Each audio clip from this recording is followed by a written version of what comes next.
Well, good afternoon, folks. Welcome back to the farm. Technically not at the farm. I'm just in town right now.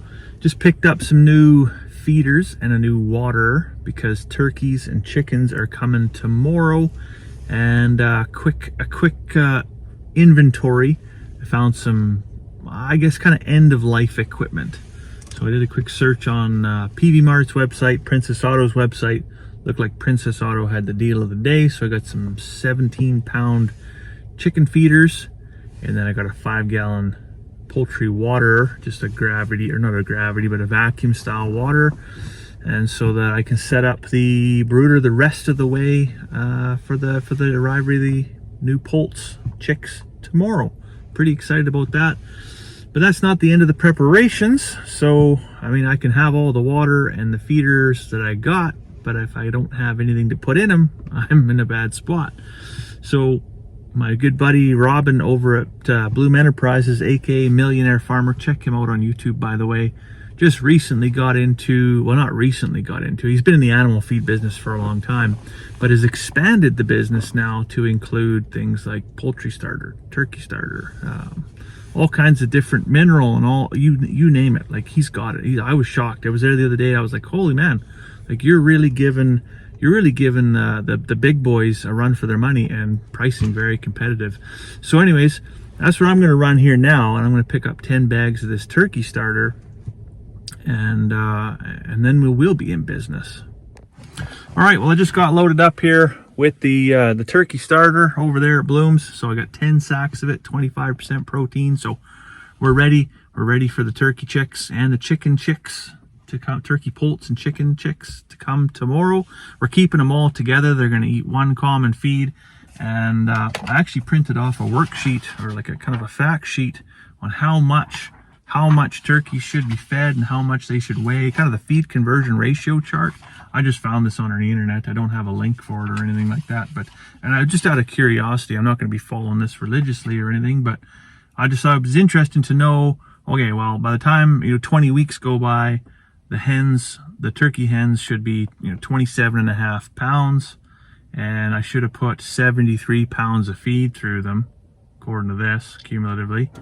So we'll see what the outcome works out to be. All right, so I'm home now, had supper, got the kids to bed, just running some garbage out to the garbage bin.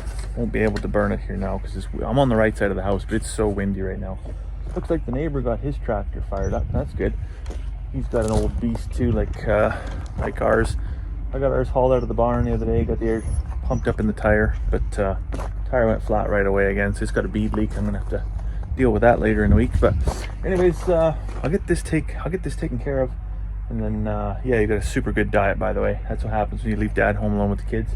But I'll get over and check that chicken house and make sure we're fully set up for the chicks to show up tomorrow. I'll say I won't be lighting that burning barrel anytime soon. Probably about 5 o'clock in the morning I'll be able to come and do it, but the wind has been just absolutely crazy for the last few weeks, and lots of fires starting up here locally, and I certainly don't want to be one to contribute to that. But it seems like, how hard could it possibly be to just grasp the concept of wind speed and relative humidity, right? So do it early in the morning when the dew is set, it's cooler, it's calmer, and any of your garbage or whatever could be all burnt up well before the sun even comes up. Never mind when the wind picks up. A lot of people can't use their head about that stuff, it seems. Burn half the goddamn province down. All right, let's go in the chicken house and see. Good evening, fellas. Let's go in the chicken house here and see how toasty warm it is. You can see, oh, it is hot. It's 32 degrees in here right now. I want it to be about 35. Got all my feed stacked up. This is all medicated turkey starter that I got from Bloom's. So this stuff is $30 a bag. I got 10 bags of it. It's a 25% protein. Like I said, I'm gonna feed this to the chickens and the turkeys, just because they're sharing the brooder space, and I can't tell a day-old chick that, well, you can have chick starter, but you can't have turkey starter. So I'd rather give them higher protein to the chickens than not enough protein to the turkeys. So in here, this is a fairly small little chicken house we got here, It looks to be about, what is it, 7 feet by 7 feet or something like that. This was just like an old oil shed that we found in an industrial park in Grand Prairie that was for sale. And we insulated it and put some OSB on the inside. It's worked fantastic for us. Actually as a brooder, really, for our meat chickens. And well, for a variety of laying chickens, meat chickens, what have you. Put about 3-4 inches of shavings on the floor. And you can see we've got our water fairly central. Then I've got some layer crumble just in an old egg carton. Actually, that's just to help ease of access. We just do this for the first few days. Just for ease of access. I don't want to make a habit of this because, you know, they can start coming in here and start pooping in here. But it is medicated, so it's got like a, I forget what the drug is, but it's prevents the coccidiosis issue. But I also got a feeder there, and I got another feeder there. So the reason I do that, I got multiple feeders in here, is because the first week they're gonna come in and use this stuff, but then I'm gonna take this egg carton away, and then I'm gonna expect them to learn to use this one. Turkeys are so dumb that, I mean, if they're borderline, if you didn't force feed them, they probably wouldn't eat at all. So I don't want to take one feeder style away and introduce a new one, because they're so dumb that they just won't figure it out. And that's why we got to keep them with the chickens, is so that they can literally watch the chickens eat and hopefully put 2 and 2 together and then go and eat themselves.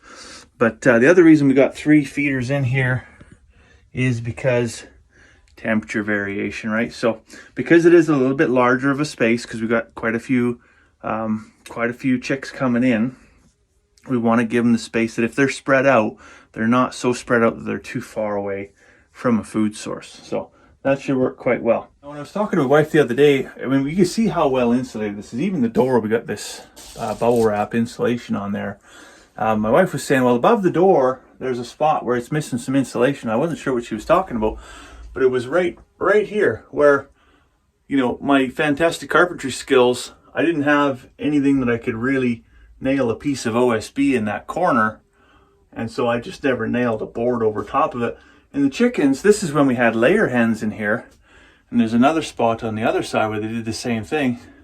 The doggone chickens ate the styrofoam, and I don't know how good or how bad that is for them, but if you leave styrofoam of any color, shape, configuration near a chicken, it's gonna eat it. It's just like popcorn.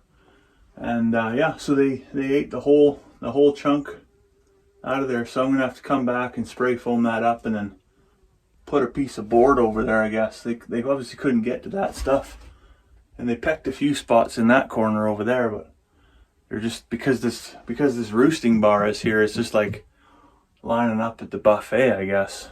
Anyways, it's getting too hot in here for me, so good weather for chickens, I suppose. Good weather for turkeys. But there you have it. If you're looking for chick starter, turkey starter, any kind of poultry feed, if you're looking for a layer ration, anything like that, check out Bloom Enterprises on Facebook, or like I said, Millionaire Farmer on YouTube.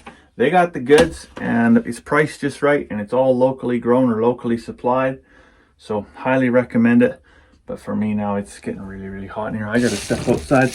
I'm gonna solve a little problem out here, because I've had my truck to the car wash probably 2 times in the last week, and I got a terrible shimmy in the back end, because you know that spot behind the brakes that always just, the mud never seems to get out of there.